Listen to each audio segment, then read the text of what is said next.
Bom, boa noite. Eu queria, enfim, antes de fazer as apresentações, me desculpar em nome do museu.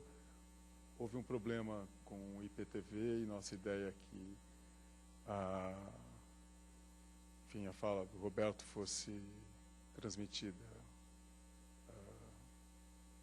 direto, mas infelizmente não foi possível. A gente vai gravar e depois colocar no IPTV. Enfim, desculpem, espero que isso não volte a ocorrer. Queria agradecer a presença de todos e, sobretudo, a presença do Roberto Winter, que hoje falará sobre um dos artistas presentes na coleção do MAC e que vem sendo um objeto de estudo dentro das reuniões, enfim, nas discussões do grupo de estudos em crítica e curadoria aqui do Departamento de Artes Plásticas e do MAC. Então, o Roberto se dispôs a falar sobre esse artista argentino, que tem, enfim, passou um período bastante significativo da vida dele aqui em São Paulo, e, portanto, tem relações muito próximas com o ambiente artístico da cidade, e depois retornou à Argentina, onde continua atuando. Então, eu passo a palavra para o Roberto, e muito obrigado.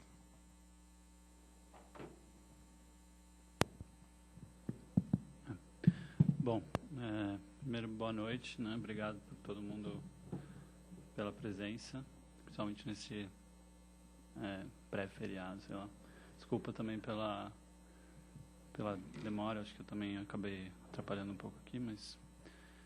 enfim, antes de começar a falar propriamente o que eu vim falar, eu queria esclarecer um pouco também sobre a minha fala, né? Que fala que é essa. Esses encontros aqui têm sido organizados pelo Grupo de Estudos de Crítica e Curadoria, do Departamento de Artes Plásticas, aqui no MAC, e eu faço parte do grupo há um tempo, e a ideia desses encontros, em geral, é trazer artistas para falar dos seus trabalhos, né? Desde o começo desse último conjunto de encontros, a gente, com o grupo e com o Tadeu, decidiu mudar um pouco a dinâmica e para também tentar ampliar um pouco o escopo de coisas que são abordadas nos encontros, né? Então, a ideia foi chamar algumas pessoas para falarem sobre outros artistas e não sobre o seu próprio trabalho, né? E foi o que aconteceu na fala. A primeira fala desse tipo foi a do Mário Ramiro, sobre o 3Nós3, ainda que seja um caso um pouco diferente, porque ele fez parte, né, do 3Nós3, mas, enfim. Então, a ideia de trazer essas pessoas para virem falar sobre outros artistas parte um pouco também do interesse que a gente tinha em falar e discutir aqui abertamente sobre, enfim, artistas que já faleceram, ou grupos que não existem mais, ou outros cuja, enfim, a logística para trazer para São Paulo cara, né, muito complexo, enfim, trazer o Leon Ferrari da Argentina para cá, né?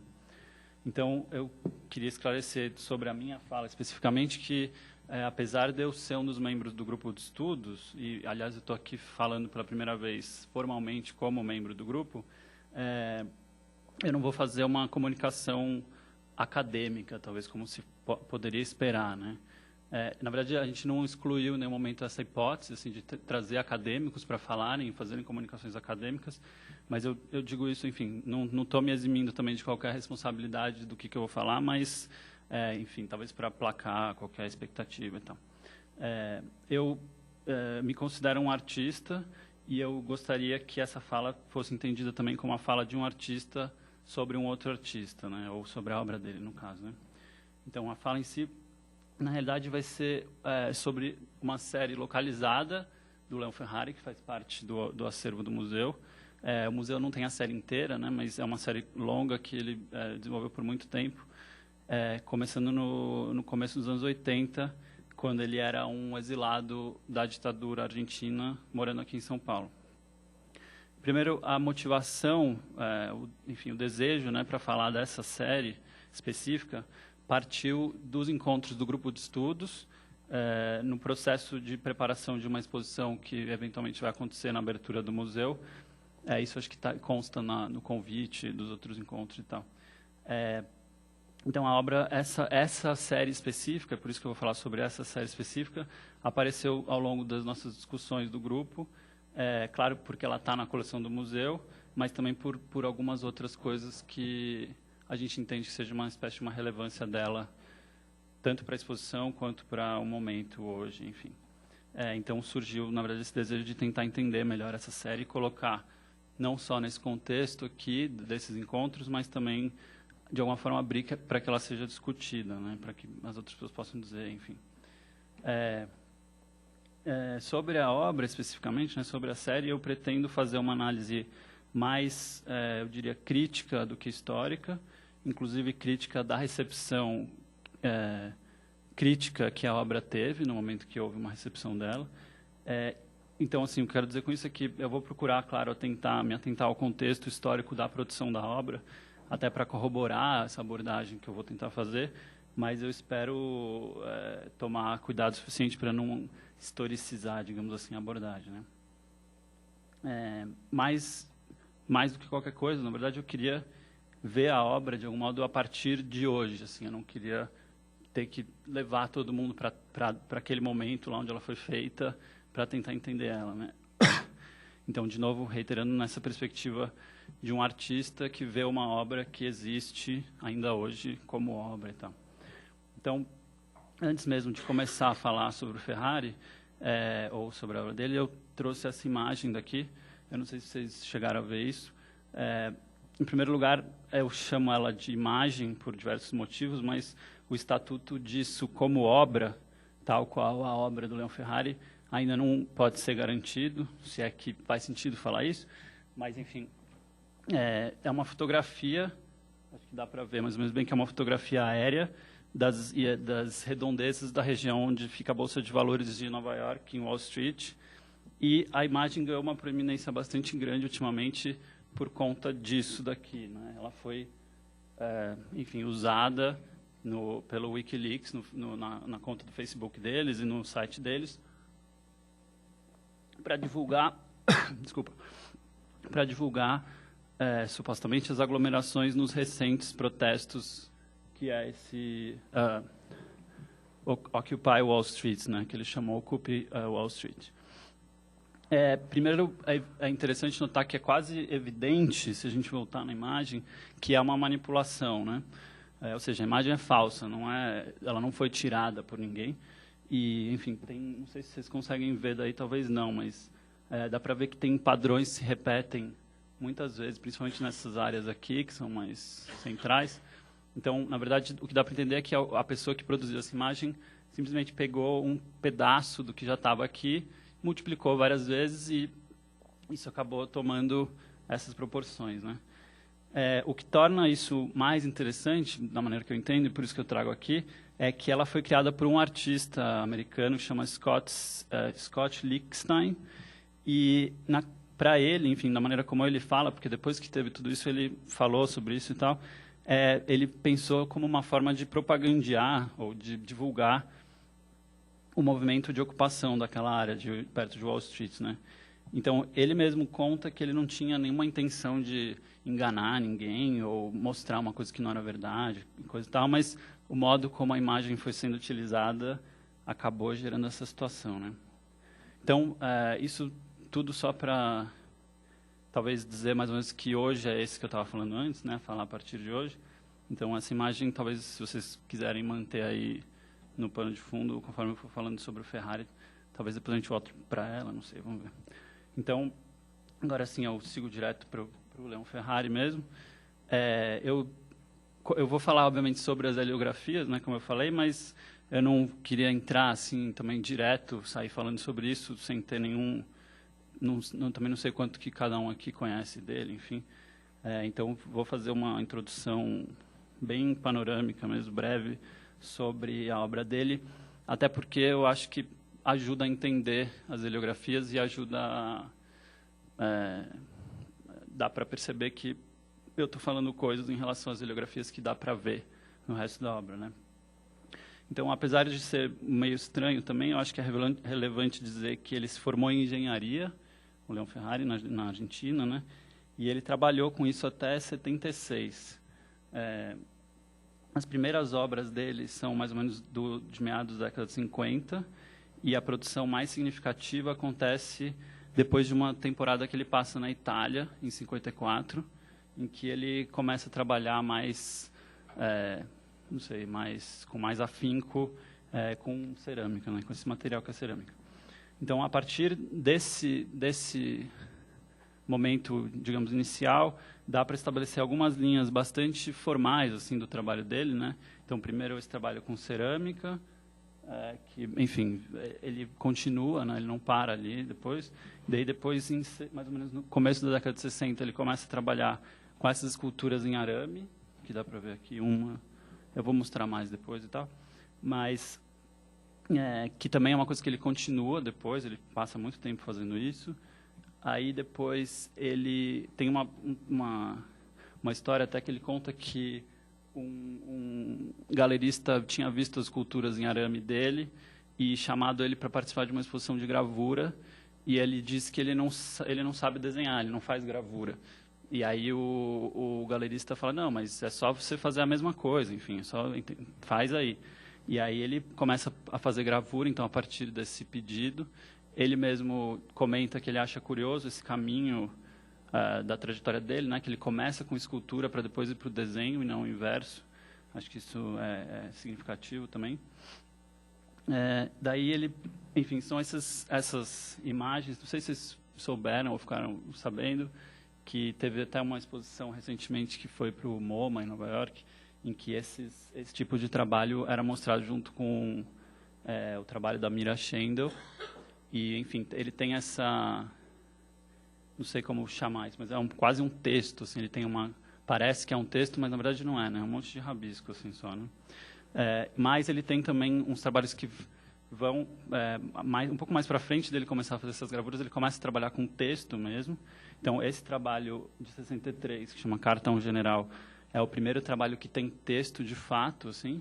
É claro que é uma brincadeira, porque só ele entende, né, o que está escrito aí, não dá para decifrar esse texto, mas supostamente tem um texto mesmo aí, né? Ele começa a trabalhar com texto também, e o Carta ao General também é um marco importante porque é o primeiro trabalho mais explicitamente político dele, né? Que é o que aparece depois com a civilização ocidental e cristã, que é realmente, sei lá, um marco do trabalho dele. Ele é bastante conhecido, é quase um ícone relacionado a ele. Então, a partir de mais ou menos de 65, ele tem esse viés mais político, né? E também que tem a ver com objeto, né? Então, eu estava falando dessa cronologia um pouco formal, né? Então, gravura, escultura, cerâmica, escultura, gravura e objeto, texto e objeto, mas seguindo uma sugestão dele mesmo, bom, tem outros trabalhos, né? Na verdade, enfim, estou tentando não gastar muito tempo aqui nisso, mas só para dar uma ideia das coisas que ele produziu. Então, seguindo em 88, esses trabalhos que são mais diretamente políticos também, religiosos, né? Uma crítica à religiosidade, à guerra. Esse também que é da religiosidade, não sei se dá para ver, são duas freiras se beijando. A repressão da igreja, um tema que interessa bastante para ele. E aí, enfim, só para mostrar que isso é até agora, assim, né? Ele está vivo, esse trabalho de 2003, quando estava acontecendo, eu acho que a guerra do Iraque já, né? Não sei se é a guerra do Iraque ou do Afeganistão, mas enfim, tem a ver com essa situação. Aqui certamente já é do Iraque, né? Então, talvez seja mais do que essa abordagem formal, né, que nem eu fiz progressivamente, seja mais interessante seguir uma sugestão dele mesmo, que é abordar a obra dele por meio de eixos mais conceituais, assim, né, que ele mesmo explica. Ele fala, então, vou ler uma passagem aqui de uma fala dele, que não é essa ainda. Tenho duas linhas de trabalho que, para mim, são muito diferentes. Quando faço os desenhos e as aquarelas, não pretendo querer significar nada.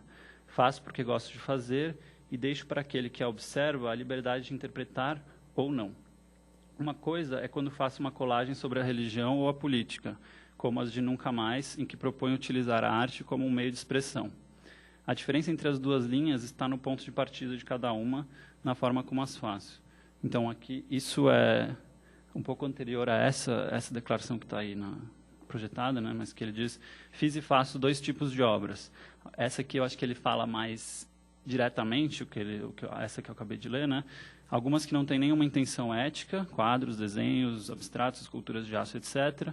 E em outras uso a estética para questionar a ética da cultura do Ocidente. Então ele coloca bem diretamente, assim,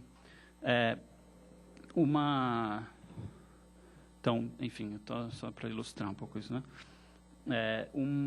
Tem um crítico, historiador e amigo do Ferrari que propõe uma espécie de organização cronológica dessas linhas também, né? Então, ele vai dizer que até 63 os trabalhos eram mais abstratos, então mais parecidos com esse daqui da esquerda, que, se não até um pouco formalista, não sei se essa é a palavra, mas não eram, o importante é que eles não eram explicitamente políticos, né?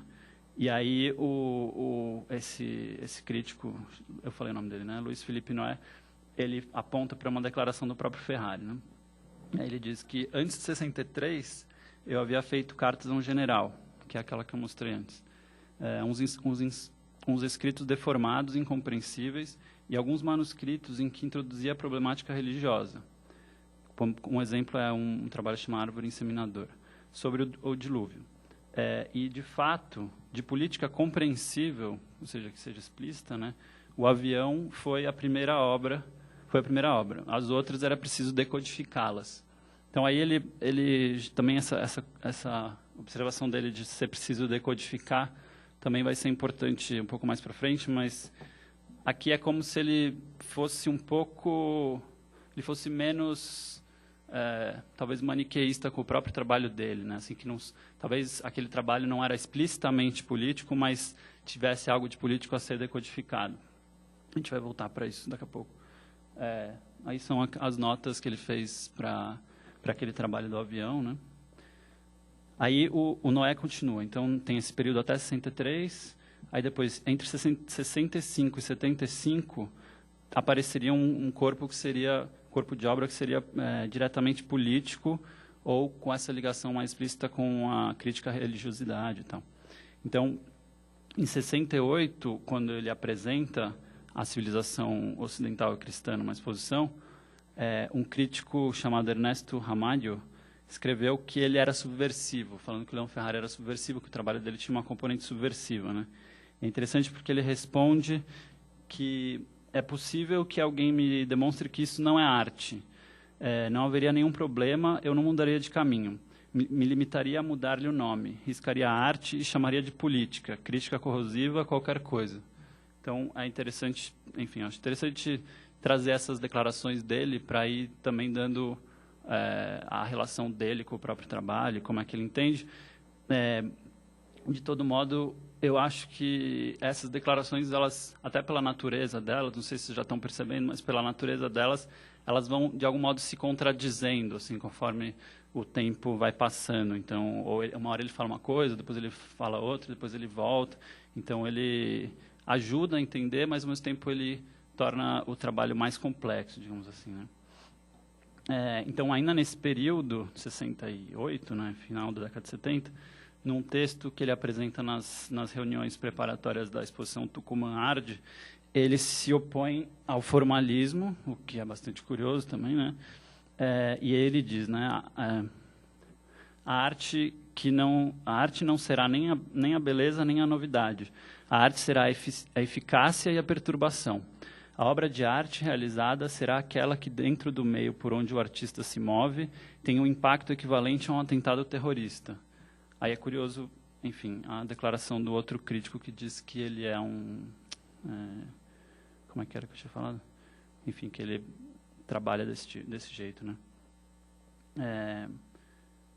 E aí, de novo, né, em 82 ele vai dizer depois, né, isso ele escreveu em 68, em 82 ele vai dizer: não estou de acordo com que a arte possa fazer uma revolução social, mas tampouco com os que dizem que não serve para nada, pois negam-lhe a contribuição artística à sociedade, que, embora seja um grão de areia, tem sua importância.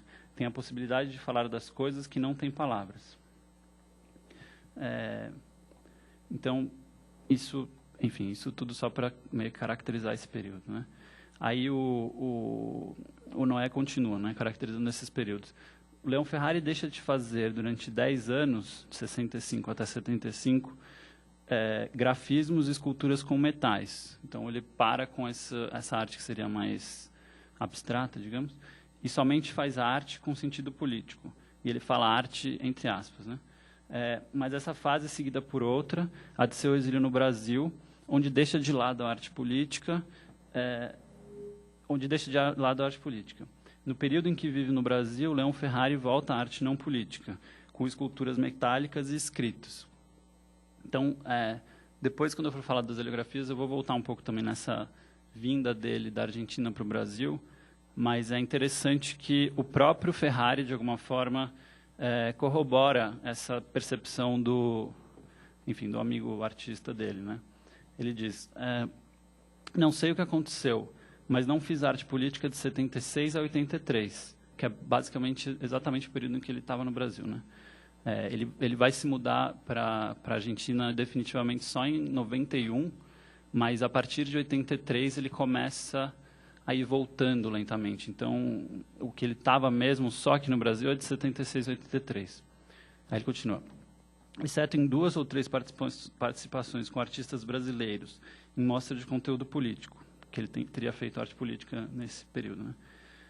Acredito que recomecei com o tema religioso em 83, mas as obras dessa época são, em sua maioria, menos significantes, de concepção parecida com as do período entre 61 e 64, que é justamente aquele primeiro período que seria só abstrato, né? E aí tem uma curiosidade que ele fala, fiz uma obra... essas são as obras que ele fez aqui no Brasil, né? E ele fala, fiz uma obra numa praça que desapareceu porque lá foi construída uma rodovia. E aí ele está se referindo a essa escultura, não sei se vocês conhecem esse monumento ao Seu Amoroso Lima, que na verdade ela não foi destruída, ela foi deslocada e hoje ela está no... Eu não tenho uma foto dela hoje, mas hoje ela fica em frente à biblioteca ao Seu Amoroso Lima, que fica na Henrique Schaumann com a Cardeal Arco Verde. Então dá para ver uma obra, uma escultura pública dele aqui em São Paulo. O que também atesta a importância que ele tinha na cidade e tudo mais, né? A relação que ele tinha com a cidade. Depois, até dá para voltar a falar um pouco dessa obra, mas é sempre curioso ficar notando a maneira como ele fala se a arte dele é política ou não, se é, engajada ou ativista ou não.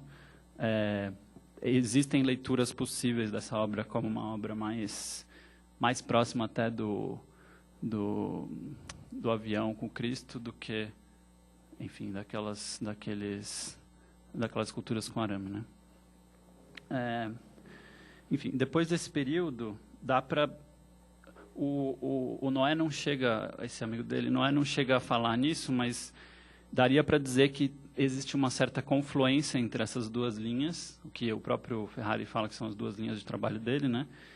E eu acho que... E aí, aqui, eu acho que entra as heliografias e o fato dele estar em São Paulo, que eu acho que é importante perceber o papel, na verdade, apesar de todas as declarações dele, o papel que a vinda dele para São Paulo, em 76, cumpre nessa rearticulação entre essas duas linhas, de alguma forma, né? Se fosse o escopo da minha fala aqui, eu levantaria a hipótese de que esse encontro entre esses dois eixos acontece, de fato, quando ele está em São Paulo, de alguma forma.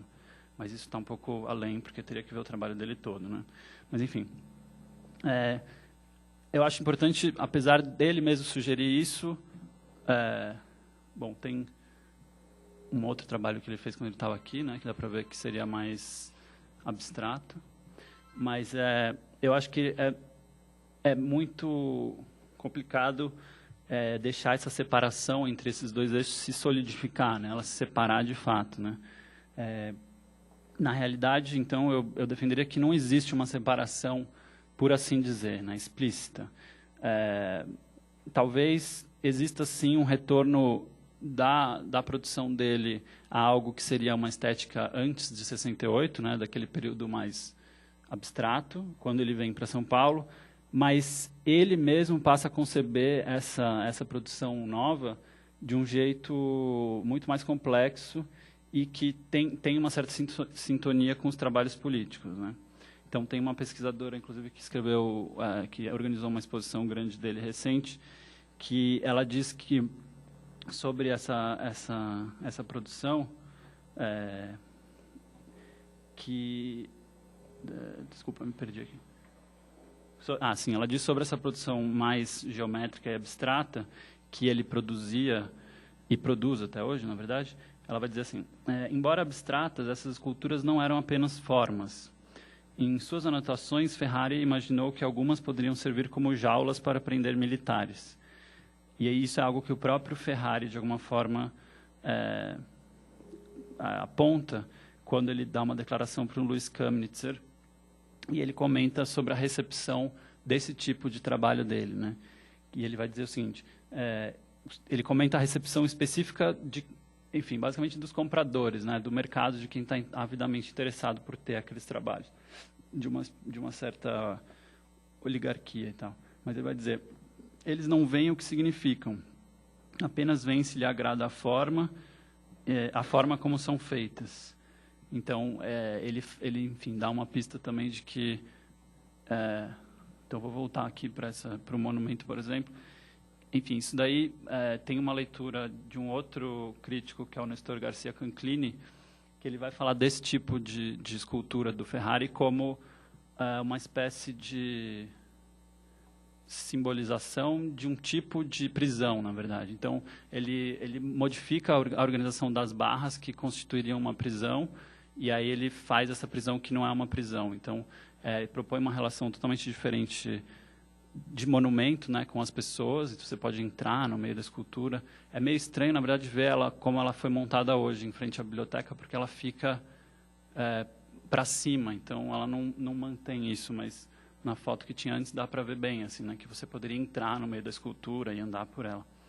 Enfim, é uma leitura superficial, mas acho que dá para, com essa ideia, inclusive, de que as coisas como isso são maquetes para prisões e tudo mais, dá para pensar outras coisas, né? Deixa eu voltar aqui.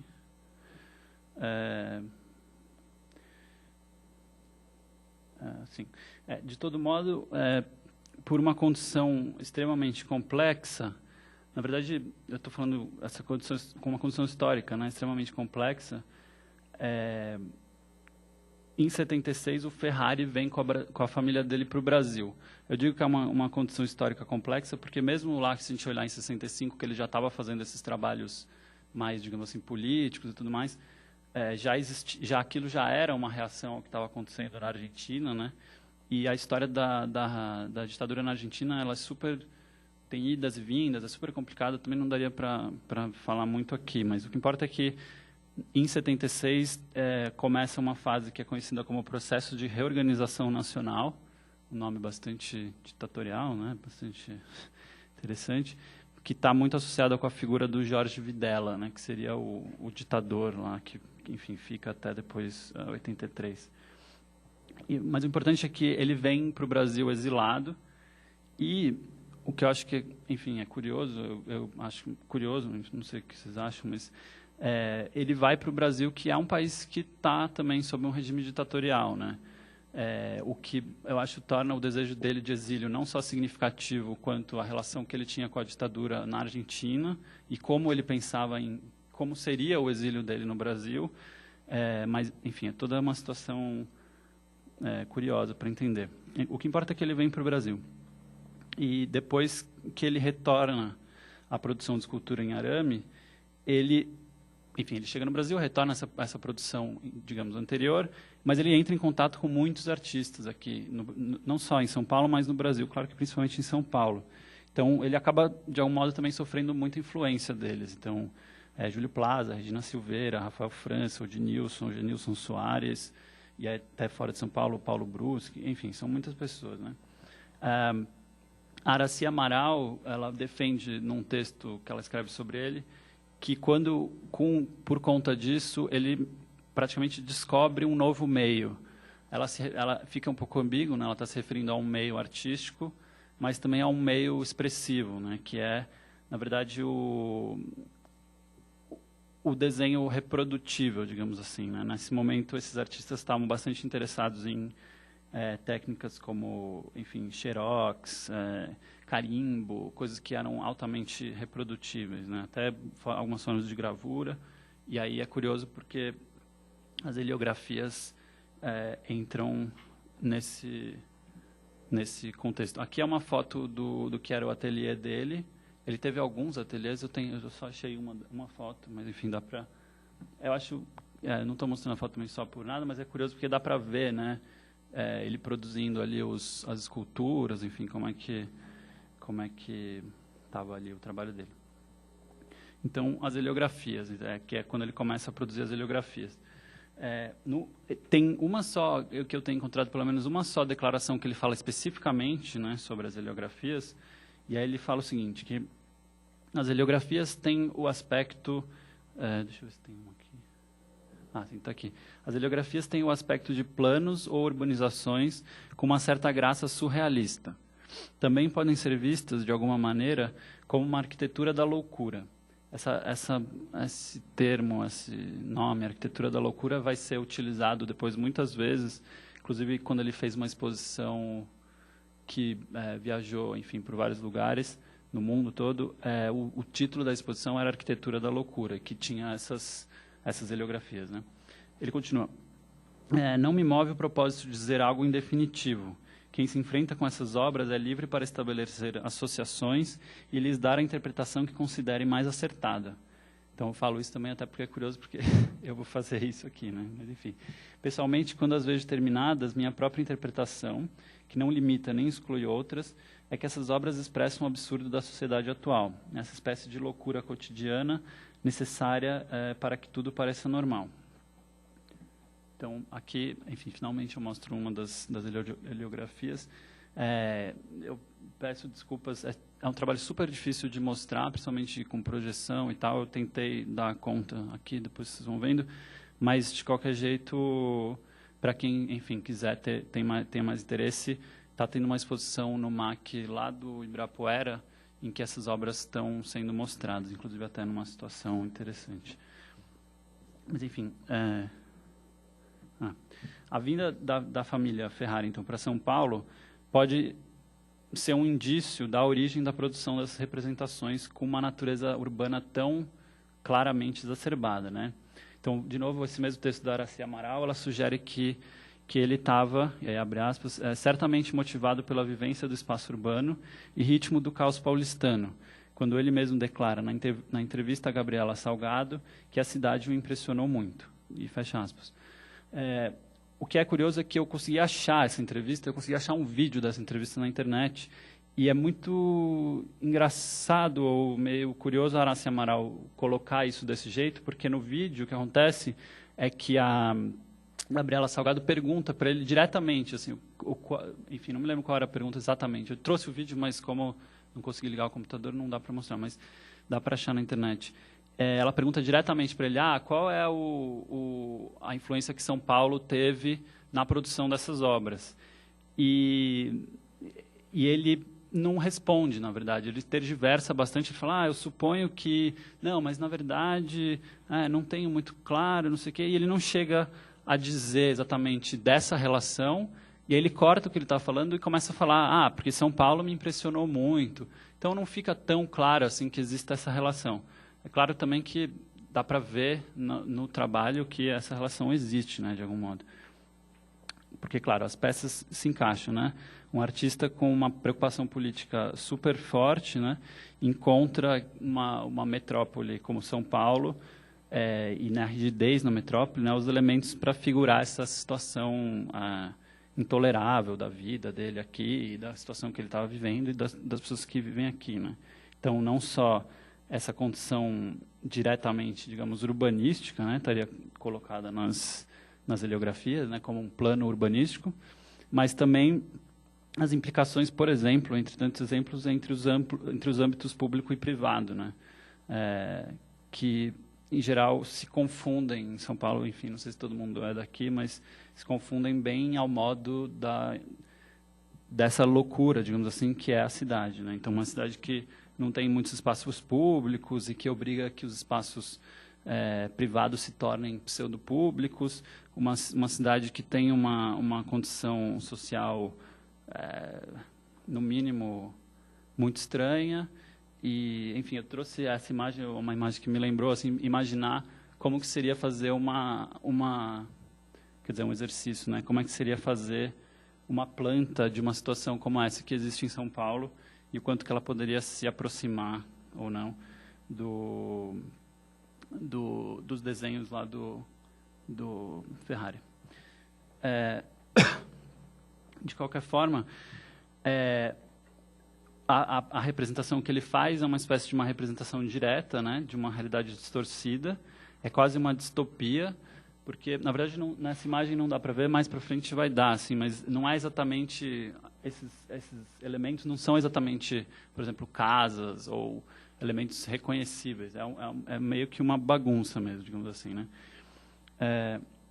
E aí o Canclini ele vai dizer que o que o Ferrari faz é que ele articula essas estruturas que são consideradas exemplos de ordem, né, que são as plantas arquitetônicas, as que determinam qual vai ser a ordenação do espaço, mas ele faz isso de um modo que a gente vê que, enfim, algo não está certo, né, algo não vai bem. Então, aí as características dá para ver olhando para as obras, depois eu vou passando, acho que vai dar para ver melhor.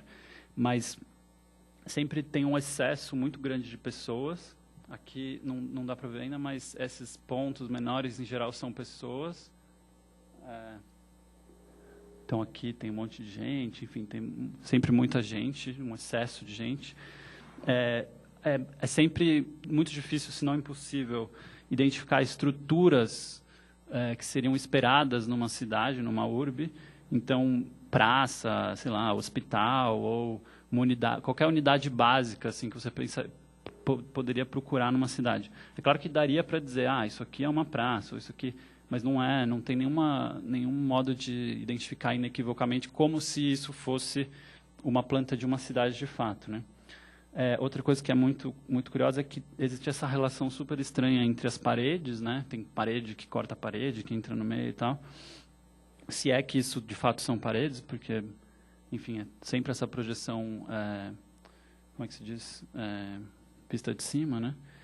E também uma outra coisa que é muito estranha é essa disposição praticamente inexplicável, e aí talvez a loucura, né, de elementos comuns, principalmente o que mais aparece são camas e elementos como de banheiro, assim, privada, bidê, pia, coisas desse tipo. Enfim, esses são só alguns dos elementos. Conforme for passando, eu insisto, vai dar para ver melhor, eu acho. Então, a princípio, dá para buscar entender que a obra se trata, essa série de obras, né, se trata numa tradição de produção política que eu vou até exagerar um pouco, mas dá para relacionar, por exemplo, com os desastres da Guerra do Goya, como uma espécie de protesto, uma chamada de atenção para uma situação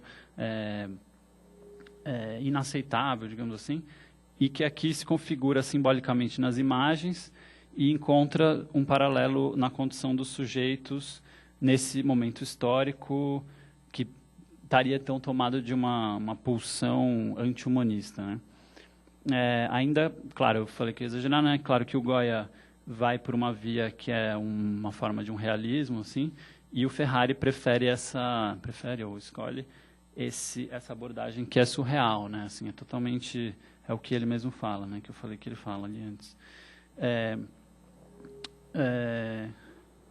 Então, ele certamente figura, né, esse desarranjo, essa loucura está ali, mas nessa organização cuja componente delatória, digamos assim, né, a chamada de atenção que ele faz, está simbolizada indiretamente, digamos assim, né, talvez uma forma de ironia. Então, tem esses desenhos, tem um desenho que é esse que ele fez um pouco antes, na verdade, que não é uma heliografia, mas é curioso porque tem na coleção do MAC um que é muito parecido, e como eu estou falando disso de ser surreal e tal, e isso dá para ver nos outros também, aqui é um desenho que é só isso, que é isolado, acho que também já dá para ver melhor quais são esses elementos, né? Mas nessa surrealidade não dá para deixar essa forma de surrealidade não dá para deixar de pensar, por exemplo, no Buñuel, nesse caso específico, no filme O Fantasma da Liberdade, né? Em que, enfim, esses elementos aparecem como uma espécie de um deslocamento que funciona também como enfim, uma delação, enfim. Seja como for, não chega a ser impossível assinalar elementos organizadores dos desenhos da série, né?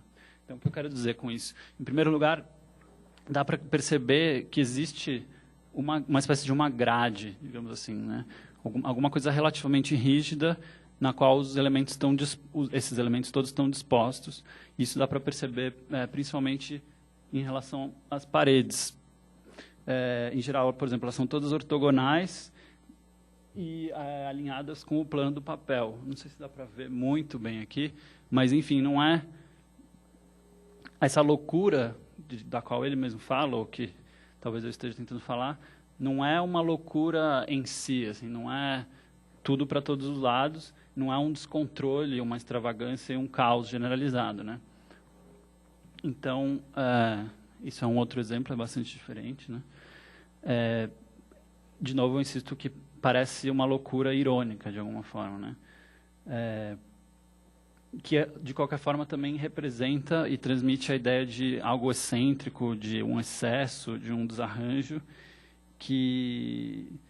no qual é possível perceber uma espécie de uma ordem, uma lógica ordenativa daquilo, né? Então, tem algo ali que não é simplesmente tudo jogado, assim. Então, ainda que essa lógica seja muito absurda ou bizarra, né? Eu estou contrapondo essas duas coisas. Eu acho que decidir quanto à predominância de uma ou outra dessas opções, né? Ordem ou caos, loucura ou razão, e assim por diante, pode parecer um caminho interessante para dizer algo sobre o trabalho, mas eu acho que é fácil perceber que esse caminho não seria muito produtivo, assim, não daria para... Isso talvez não levasse a nada, né, na verdade. Até porque eu acredito que não existe uma autoridade legítima para realizar uma totalização do trabalho dele, né? Especialmente porque é um trabalho desse tipo, que trata disso, e com as declarações que é possível levantar, que ele faz sobre o trabalho. Então, eu acho que o que eu estou querendo dizer também é que eu acho que não se trata de colocar essas opções, loucura e ordem, enfim, ou loucura e razão, ordem, caos e tudo mais, antiteticamente e escolher entre uma delas, né? Mas, justamente pelo contrário, perceber o quanto que nas heliografias, e aí sim, vistas de hoje, né, vistas agora, o quanto que elas podem, de algum modo, nos ajudar a pensar o quanto que a possibilidade de aproximação desses extremos, ou aparentes extremos, configura uma situação de controle ou uma situação de repressão, que era o que ele também estava interessado, né? Então, uma situação justamente na qual o julgamento da situação não pode nem exatamente ser articulado em termos de ordem ou caos, por exemplo, né? Então, aqui um detalhe de um daqueles. Então, a partir disso, eu proporia então que o trabalho, de alguma forma, permite entender justamente uma dinâmica específica de controle, que tem a ver com essa articulação que não é de oposição entre esses dois aparentes extremos, né? Então, um controle que se dá exatamente, por um lado, pela ausência da hierarquia definida claramente, então a ausência de um centro ou de um elemento que se impõe aos outros, e a inexistência de uma rigidez organizativa que seja bem definida, assim, muito clara, né?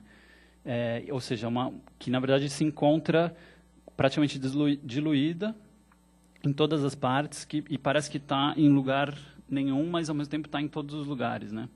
Então, nesse caso, o controle ou a ordem, ela se estabelece sem a imposição de algo explícito e aparente, mas acontece essa espécie de caos controlado, né? Então, por exemplo, essa grade uniforme que controla todas as coisas, né? De todo modo, né, aí deu para ver, não sei se deu para ver melhor aqui, os corpos aparecendo, as pessoas, os elementos que eu tinha falado, ali são umas, como é que fala isso? Onde as pessoas tomam banho, uma banheira, dá para ver, enfim, dá para ver pia, coisas desse tipo de banheiro bastante, e sempre um excesso de gente quase impossível, digamos assim, né? Então, dá para ver, de alguma forma, uma espécie de um gerenciamento de corpos que está acontecendo com esses elementos, né? Certamente, eu diria que certamente essa ideia é reforçada pela escolha dos elementos. Então, com a predominância desses corpos uniformizados não porque eles usam uniforme, mas porque eles são todos iguais, né? E sempre em atividades desse tipo, ou eles estão caminhando, ou eles estão sentados numa espécie de uma reunião, alguma coisa que, em geral, dá para também associar alguma forma de trabalho ou de atividade produtiva, digamos assim. E também desses elementos específicos que aparecem no lugar de quaisquer outros que poderiam aparecer, né? Que são esses equipamentos de banheiro, as camas e tudo mais. Então, esses aparatos ou dispositivos, se a gente quiser chamar, né, esses elementos que não são os corpos, figurados exaustivamente, né, porque eles também aparecem muito, não em excesso extremo, porque eles sempre são dispostos com alguma coerência, né, por mais que seja absurdo, eles sugerem um gerenciamento dessas formas de vida, né, que são esses sujeitos que estão aí, como se eles fossem só corpos mesmo. Então, corpos que têm uma dimensão biológica mesmo, ou seja, que eles precisam dormir e andar de um lado para o outro, se lavar e usar o banheiro, né? Então, eles meio que só fazem isso e trabalhar, né, claro. Então, essas pessoas aí que o Ferrari coloca, elas parecem reduzidas a uma categoria específica de coisa que está num estatuto relativamente até inferior aos aparatos, esses aparatos mesmos, que de alguma forma também asseguram a existência delas e, ao mesmo tempo, essas posições definidas que elas ocupam ali, né? Então, dá para entender também que isso daí sugere quase um anestesiamento desses agentes todos, porque eles também não têm mais o que fazer, além de fazer essas coisas que é possível eles fazerem. E eles são como se eles fossem reduzidos a essa condição de simplesmente um corpo mesmo, né? É claro que não dá para esquecer, e aí é uma coisa importante em relação à maneira como o trabalho foi feito, que a possibilidade de entender que existe alguma forma de ordem ou lógica também pode ser atribuída à restrição que o Ferrari fez, ou melhor, a escolha que ele fez, que é o uso da técnica, né? Então, ele usou... Todas as heliografias são feitas com letra 7. Não é uma coisa que existe mais, na verdade, mas acho que todo mundo já viu, enfim, já ouviu falar. E a letra 7 acaba cumprindo um papel duplo, na verdade, se a gente for tentar entender. Então, a letra 7, eu vou falar só o que é também, né? Que essa na verdade, é o nome de uma empresa, né? A letra 7 é que nem cotonete, assim, essas coisas que... Então, o nome da empresa. Uma empresa inglesa que fabricava um tipo especial de decalque, que era feito, enfim, nessa imagem dá para entender bem, que passava o lápis e a imagem ficava no papel, e que ele foi muito utilizado até o começo da década de 80. E aí, obviamente, com computador, xerox, esse tipo de coisa, cai em desuso e o letra 7 passa a empresa, né, passa por vários momentos e acaba deixando de existir. O que também é relevante, eu acho, para pensar o trabalho a partir de hoje, né? Quer dizer que ele usa uma técnica que naquele momento era diretamente reconhecível, mas que hoje não necessariamente você vai olhar e vai ver que aquilo é letra 7, né? Mas, enfim. O uso do letra 7 era particularmente comum em projetos arquitetônicos, porque os decalques que eram vendidos, eles já vinham não só eles já vinham com os elementos arquitetônicos, justamente o bidê, a privada, a cama e não sei o que lá, mas eles já vinham na escala também. Dá para ver aqui no canto, nessa imagem, eles já vinham numa escala, então era muito fácil para os arquitetos fazerem planta e trabalharem e tal. Isso, claro, antes de ter computador e tudo mais. Então, é claro que isso, ao mesmo tempo, facilitava bastante o trabalho, mas padronizava, de alguma forma, padronizava muito o trabalho, né? Então, pensando então, nesse sentido, há alguma coisa no trabalho do Ferrari que não é evidente hoje, que é um modo, não sei se essa é bem a palavra, mas é um modo de apropriação, na verdade. Esses desenhos não era ele quem fazia exatamente, mas ele estava se apropriando sempre do letra 7 para montar as heliografias, né? Então ele ia dispondo os elementos, mas ele não desenhava eles de fato. Então, por isso mesmo, dá para argumentar também que é como se esse controle do qual eu estava falando antes, né, ele tivesse pré-fabricado, ou ele fosse intrínseco ali àquela espécie de linguagem arquitetônica ou de produção de projetos arquitetônicos que o Ferrari se propôs a utilizar. Então, enfim, daria para falar até numa forma de controle cibernética, né, que tem a ver com a linguagem mesmo, né, que está embutida na linguagem da qual não se pode sair. E aí eu repito, então, que esses desenhos não são exatamente uma criação dele, pensando assim, né, e é antes uma apropriação de um símbolo que já existe e que é articulado quase como uma linguagem, é como se ele pegasse uma coisa pronta e articulasse aquilo para montar, né? Então, eu falo isso tudo também porque eu acho que pensando assim dá para perceber que a articulação que ele faz revela não só o que ele está mostrando, né?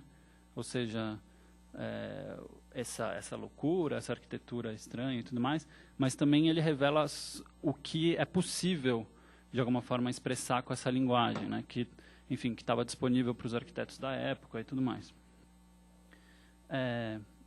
De novo, eu insisto que não deve ser nenhuma coincidência que a constatação ou sensação figurada pelas obras parta de um artista latino-americano, exilado e que trabalha numa capital como São Paulo, nesse momento específico aí, que é 1980, no início da década de 80, que é um momento, digamos, tardo ditatorial, né? Então, as formas de violência que foram perpetradas por essa ditadura ou por essas ditaduras, né, pensando que ele vinha da Argentina, infelizmente, na medida em que impossibilita a construção de uma história responsável sobre como essas formas aconteceram, ainda são relativamente pouco conhecidas, né? Assim, enfim, para ser mais claro, por exemplo, é todo o problema que está acontecendo agora em relação à Comissão da Verdade e tudo mais. Mas, enfim, quando o Ferrari é perguntado em 82 sobre esse caráter enlouquecido das plantas arquitetônicas, ele diz o seguinte: espero encontrar essa linguagem que me permita expressar o que aconteceu e o que acontece em meu país, Argentina, com a mesma força que gerou todo esse horror. Então, de novo, dá para pensar ele falando a mesma força que gerou esse horror, então o fato dele se apropriar de uma linguagem que já existe, enfim, tem alguns jogos interessantes aí, né? E ele vai dizer também, depois, numa entrevista no mesmo ano, não há nenhuma intenção e não é que eu pretenda representar a loucura, senão que ela foi aparecendo. Então, ele diz quase como se aquilo tivesse surgido, né? Evidentemente, não são usados apenas materiais técnicos, mas tudo que ficou dos anos vividos na Argentina. Isso está dentro daqueles que saíram de lá. Ele está falando dele mesmo, claro, né? Eu sinto a necessidade de poder expressar quanto foi terrível e continua sendo. Mas não basta dizer que quer fazer algo e realizá-lo, porque antes teria que conseguir algo com tanta força como todo o horror do que aconteceu na Argentina. E se não se faz como uma linguagem que tem o mesmo nível de força, é difícil refletir essa realidade. Eu não conheço nada no plano expressivo que tenha a força da repressão na Argentina. E aí, essa frase é interessante, né? Ele fala isso em 82, enfim, depois de também tudo isso que eu falei, que ele fala sobre a produção dele aqui e tudo mais, mas enfim, é interessante porque o que ele vinha produzindo na Argentina, antes de vir para cá, é um dos trabalhos esse daqui que eu trouxe, que está aqui, se chama Nós Não Sabíamos, que é de 76, que ele faz na transição da Argentina para o Brasil. Mas, enfim, esse trabalho é mais, eu não sei como dizer isso, mas ele é muito mais direto, né? Assim, é um trabalho que ele simplesmente recorta as notícias do jornal, que de alguma forma tem a ver com a repressão na ditadura, mais especificamente ao assassinato enfim, de dissidentes políticos ou pessoas que estavam contra. Onde que está esse trabalho? Não sei, eu posso olhar se quiser, mas não sei. Assim, a maioria das coisas talvez esteja na coleção dele. Depois eu posso olhar se quiser. Enfim, então, o que eu acho curioso é isso, né? Essa declaração dele, ver esses trabalhos que ele fazia antes, e ele falar que, ele fala, vou repetir, né? Eu não conheço nada no plano expressivo que tenha a força da repressão na Argentina. Então, talvez isso também sirva como uma avaliação que ele faz do próprio trabalho que ele já tinha realizado, né? Então, ainda voltando ao Brasil, né? A Aracy Amaral também nota que ele diz, né? Que o Ferrari disse para ela, enfim. Os brasileiros parece que têm a cabeça mais livre. Isso é um texto dela, né? Então, os brasileiros parece que têm a cabeça mais livre, declararia. Mas não deixava ao mesmo tempo, mas Ferrari, né, não deixava ao mesmo tempo de ser crítico em relação à realidade violenta das contradições sociais que rodeiam os brasileiros. Aí de novo ele. Gosto do Brasil porque são mais tolerantes que nós, embora a situação seja mais terrível do que a nossa. Está se comendo a comida desses 50 milhões que estão morrendo. As pessoas, né, em geral, é explorado em qualquer parte do mundo, porque uns comem e outros não. Mas no Brasil se nota mais. Então, isso tem a ver de novo com aquela imagem de São Paulo e tal, né? E, enfim, outra declaração que eu acho que é importante, né, para entender a relação dele com a ditadura na Argentina, a relação dele com a ditadura aqui, como é que ele via as coisas aqui. Mas eu chamo a atenção para isso, né? Que ele fala que os brasileiros são mais tolerantes do que nós, argentinos, embora a situação seja mais terrível do que a nossa. Então, hoje, eu arriscaria apontar que é justamente nessa forma de tolerância, que seria uma tolerância, digamos assim, à brasileira, que se encontra embutida uma forma de controle que é extremamente perverso, né? Que é até talvez mais perverso do que um regime abertamente ditatorial, talvez, enfim. Que se dá, então, uma repressão elevada ao quadrado, assim, né? Que se dá não pela articulação constante de um conflito às claras entre os detentores do poder e as outras pessoas, mas que impede, até na base semântica do conflito, que ele aconteça. Então,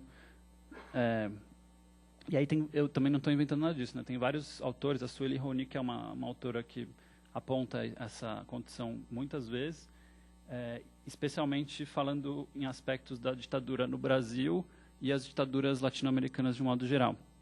Então, desculpa. Também nesse sentido, tem uma outra autora que chama Naomi Klein, que ela relaciona diretamente a introdução da política econômica neoliberal, que até a gente pode apontar que talvez atingiu o auge aí em 2008, com a crise de 2008, mas isso é outro assunto, com as ditaduras também aqui na América do Sul, né? Principalmente a ditadura chilena, que não por acaso era, enfim, encabeçada pelo Augusto Pinochet e tinha assessoria, digamos assim, assessoria econômica do Milton Friedman e da Escola de Chicago, que são os principais teóricos dessa corrente política econômica neoliberal, né? Então, estabelecer esse paralelo, quer dizer, falar essas coisas, dá à obra do Ferrari uma espécie de capacidade quase sobrenatural, assim, de pressentimento, né? Então, e aí eu paro por aqui também em relação a isso, porque isso já seja uma espécie de um indício de um anacronismo, né? Mas, de qualquer forma, esse arco histórico que começa com as ditaduras na América Latina e que tem muito a ver com a história dele, dá para discutir isso, né? Mas nos traz até hoje, assim, né? A condição econômica de hoje, não só em países como o Brasil, mas também a crise de 2008, tal, como eu falei, né? E essas coisas todas, eu entendo que elas estejam muito ligadas a essas noções de tolerância, liberdade e controle que se encontram nesse nó super complexo, né? Porque é um controle que não é controle, é uma liberdade que não é liberdade, é uma tolerância que não é tolerância, enfim, esses termos que ficam indo e voltando. Mas isso, para mim, de alguma forma, se torna visível na obra dele, apesar de ela ter sido feita ali no calor do momento, né? Então, a partir dessas coisas todas, um outro elemento ou uma reabordagem que eu faço é da presença das camas, né? Então, aqui dá para ver bem, aqui, por exemplo, uma cama, na organização desse espaço que ele figura, entre também muitos outros exemplos que daria para dar, mas eu acho que a partir disso essas camas elas ganham um outro, enfim, um outro significado, um outro vulto, né, que é justamente a confusão que aparece figurada, quer isso tenha sido proposital por parte dele, quer não, mas aparece essa figuração da confusão entre a vida e o trabalho, né? Então essas pessoas ali, elas não é nem público nem privado, não é nem trabalho nem casa, não é nem descanso nem lazer, enfim, é uma coisa, essa condição em que tudo se embaralha, né? E aí essa é uma característica típica dessa condição de produção que, enfim, muitos outros autores vão chamar de pós-fordista, que é obviamente uma consequência direta da política econômica neoliberal, mas que aponta diretamente a essa condição hegemonicamente crescente do trabalho, quase como uma forma de lazer. Então, essa indistinção entre trabalho e lazer, né? Então, é claro que aqui, enfim, não poderia, para mim, pelo menos, não sei, mas lembrar do caso, como exemplo, né, o caso concreto do Googleplex. Eu não sei se vocês já ouviram falar, mas isso é a sede do Google nos Estados Unidos. E, de novo, como na imagem que eu trouxe, da cidade de São Paulo, eu acho que imaginar as plantas desses edifícios, né, do Google, são um exercício, enfim, como eu entendo, é um exercício digno das heliografias do Ferrari, né? Mas aí, claro, toda a componente irônica e tudo mais passa a ser muito mais trágica, visto dessa perspectiva. É curioso pensar também que a sede do Google, enfim, isso eu acho que são todas fotos da sede, eu não tenho certeza, mas porque eles têm várias sedes, né, no mundo inteiro, mas eu acho que tem a sede principal, que é o Googleplex, que fica na Califórnia. Mas ele é apontado quase anualmente como o melhor lugar para se trabalhar no mundo hoje, né? E aí o edifício mistura, os edifícios, enfim, né, que são vários edifícios, eles misturam, embaralham não só o que é público e o que é privado, mas vai muito além, né? O que é lazer, o que é trabalho. Nessas imagens dá para ver bem, assim, o que é lazer, o que é trabalho, o que é o entretenimento, o que é algo sério, o que é diversão, o que é a arquitetura residencial, o que é uma arquitetura empresarial, o que é serviço, prestação de serviço, o que é descanso, o que é, enfim, um serviço que a empresa está prestando como parte do seu trabalho ali, ou um serviço que é separado, né, as coisas de ter um café dentro, o que são compras e o que é exatamente ócio e assim por diante. Enfim, esse é só um exemplo. Aí, por mais atraente que seja, eu acho que é preciso insistir que a leitura que essa leitura, né, que eu estou fazendo, que assinala essa forma de controle implícito, ela não é inequivocamente dada pela obra. Enfim, é uma leitura, claro, né? Então, quanto a isso, eu acho que não dá para deixar de esquecer que os trabalhos escondem de um jeito bastante escancarado que existe sim uma hierarquia, né? Existe, e possivelmente aquela que é a mais artisticamente relevante, assim, se a gente for pensar, eu não queria falar isso, mas assim, a história da arte, que é exatamente a posição do espectador em relação ao plano da imagem, né? Então, vou voltar aqui para trás. Opa. Que é a do espectador em relação ao plano da imagem. A gente está olhando para esses planos, então, ou o próprio Ferrari está olhando para esses planos, né? Então, todos eles, exatamente porque eles se configuram como plantas arquitetônicas, explicitam, e aí essa explicitação, esse explicitamento precisa de um momento de reflexão para ser percebido, mas eles explicitam a existência dessa posição, que é quase uma metaposição, né, que é de quem observa tudo isso por cima desse jeito, né? E, nesse caso, claro, a gente está fazendo isso olhando o trabalho dele.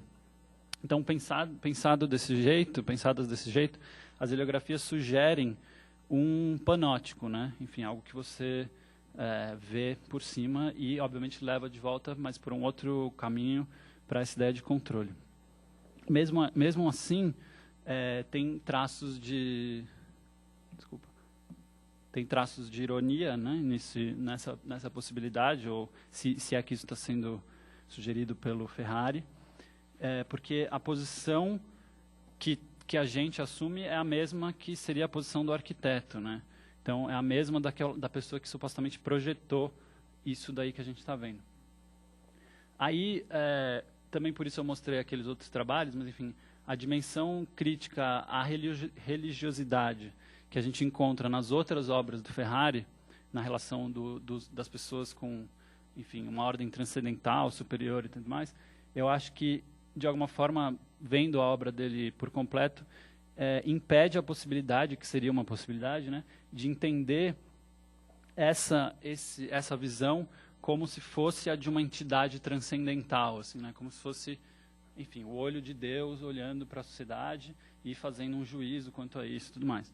Então, e aí o que torna a coisa, na verdade, muito mais trágica, né, é justamente o contrário, porque fica muito mais responsabilizado, muito mais violento, mas que quem faz isso, quem produz essa realidade é uma pessoa, é alguém, não é algo que está sendo visto de fora. De novo, o texto da Aracy Amaral, ela chama atenção para um fato que uma pessoa que inclusive ela chama de jovem jornalista cultural, que é o Miguel de Almeida, na época que esses trabalhos foram mostrados, ele fez uma leitura que eu acho que é mais ou menos nessa linha. Então ele diz o seguinte: sua visão, a visão do Ferrari, está no desejo em desvendar o que vai pelos apartamentos e camas, pelos banheiros e salas. Não é desejo, é obsessão, mania de personagens metropolitanos, os urbanos atrás de vidas alheias. Nisso não há uma simples curiosidade, maldosa, apenas um ato de estender o horizonte ou de verticalizar a visão. E aí, então, enfim, da maneira que eu entendo, ele está falando que tem uma componente voyeurística no trabalho, né? Enfim, daqui a gente estaria explorando também a possibilidade de ver essas imagens como quem olha a casa de alguém e tudo mais. Mas até por tudo que eu disse antes, eu acho que eu entendo também que é um pouco isso que a Aracy Amaral está sugerindo quando ela fala que é um jovem jornalista cultural, e depois ela vai falar que ele era muito ácido, não sei quais palavras que ela usa, mas eu acho que da maneira como ele coloca é um pouco redutor, assim.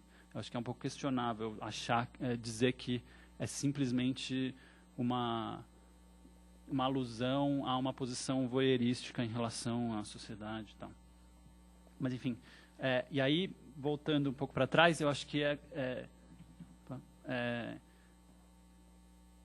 lembrar que outra técnica, né, porque não era só o letra 7, mas a outra técnica que ele estava usando, que é a heliografia, lembrar disso é um pouco esclarecedor também para entender o trabalho, né? Então, de novo, tem essa articulação entre a técnica e o que seria o significado conceitual ou as leituras possíveis, que talvez seja o que eu estava dizendo antes, que é uma elaboração que ele vai fazer também quando ele está aqui em São Paulo. Mas, enfim.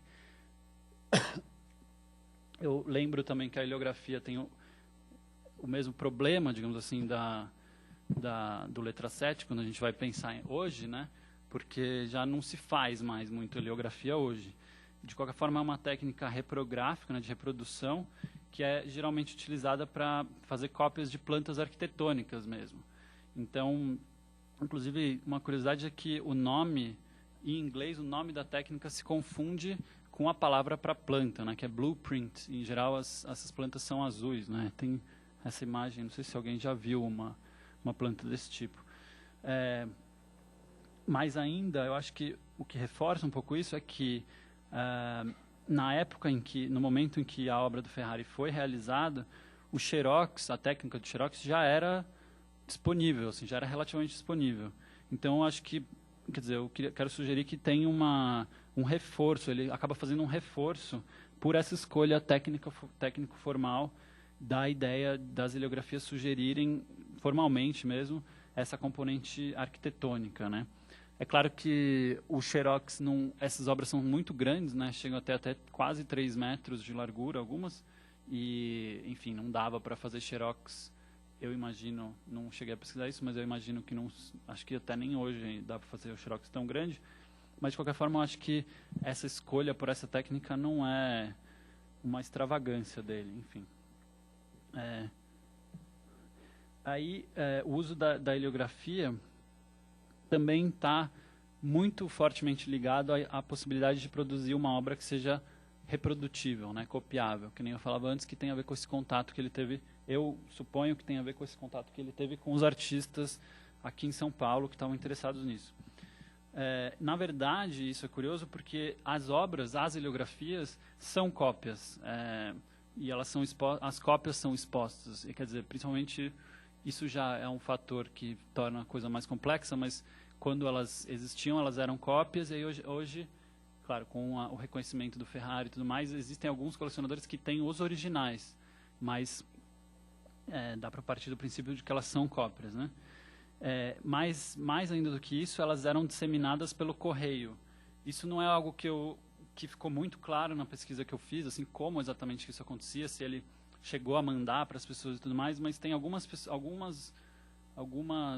menções a isso, né? Então, em alguma medida, isso é algo que poderia ser verificado melhor, eu acho, mas daria até para chamar, e isso, de novo, tem a ver com o contato, eu imagino, dele aqui em São Paulo, com esses artistas, sei lá, o Paulo Brusque e tudo mais, que estavam interessados em arte correio. Então, talvez dê para chamar até as heliografias de arte correio, se é que isso interessa, né? Obviamente, então, de novo, né? Obviamente, essas estratégias se enquadram nesse hall de práticas, né, que é compartilhado com outros artistas, que buscam esse tipo de recepção específica da obra. Então, o uso de cópias, xerox, e, enfim, que de um modo bastante resumido tem a ver com desacralizar a obra de arte ou a posição do artista em relação à produção dele, fazer algo que possa ser abundantemente reproduzido, né? Que é diferente de uma pintura que tem o original. Tudo. Tem uma pesquisadora que chama Maria Clara Bernal, que ela diz o seguinte: Ferrari era fascinado pela ideia de reprodutibilidade e o que lhe interessava sobre o uso da letra 7 e da heliografia era que ele podia usá-los para criar obras que podiam apagar a distância entre sua arte e o público. Obras que eram acessíveis não somente em termos materiais, mas também em significado. Aí, enfim, o que eu estava falando antes era só um outro jeito de falar isso, né? Então, eu estou falando tudo isso, na verdade, porque eu acho que a partir de percebendo tudo isso, dá para, de alguma forma, imputar à obra, a essa série, né, uma espécie de um desejo da promessa benjaminiana, né, que é do Walter Benjamin, de que ela pode, de que essa reprodutibilidade pode sugerir não só a disponibilidade da obra, a massificação da obra, e a acessibilidade dos meios produtivos dela, então de que qualquer um pode fazer uma obra como aquela. E aí, claro que na concepção do Benjamin isso tem uma dimensão democratizante, emancipadora e tal, mas também que isso tem a ver com a relação do artista, né? Então que ele é retirado da posição do artista uma posição privilegiada. Isso também, eu não vou fazer isso aqui, mas daria para articular isso com aquilo que eu estava falando da relação que a gente tem do ponto de vista simbólico, assim, com a percepção das obras, né, como o arquiteto e tudo mais. Enfim, eu acho que, ao mesmo tempo, não só pensando a letra 7 e a heliografia como técnicas que não existem mais hoje, não é como é que se diz isso? Não é um absurdo, não é um exagero notar que nas heliografias existe um componente virtuosístico muito forte, assim. Então, você vê, não sei se dá para perceber aqui, até por essa coisa do tamanho e tal, mas dá para ver, entrando em contato direto com as obras, que é algo de, enfim, de grandioso, e aí que remete contraditoriamente, né, em relação ao que eu estava falando, remete justamente a essa posição do artista como alguém que produz algo que ninguém mais pode produzir, né? Então, quer dizer, apesar de ser feito por esses processos mecânicos, digamos assim, letra 7, heliografia, não só o impacto, né, que eu estava falando agora, desse contato com a obra, a escala e a complexidade, mas também a maneira como esses mecanismos são realizados. Então, até pensar o letra 7 não é algo fácil de fazer, você precisa ficar raspando. Imagina, então, fazer um negócio dessa complexidade, o tempo que isso toma e tudo mais.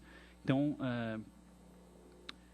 isso tudo aponta para essa condição de limite da própria reprodutibilidade, digamos assim, conceitual do trabalho, né? Ou seja, não a possibilidade de fazer as cópias mecânicas dos trabalhos que já existem, mas o quanto que elas se colocam como algo que alguém possa fazer entrando em contato, né?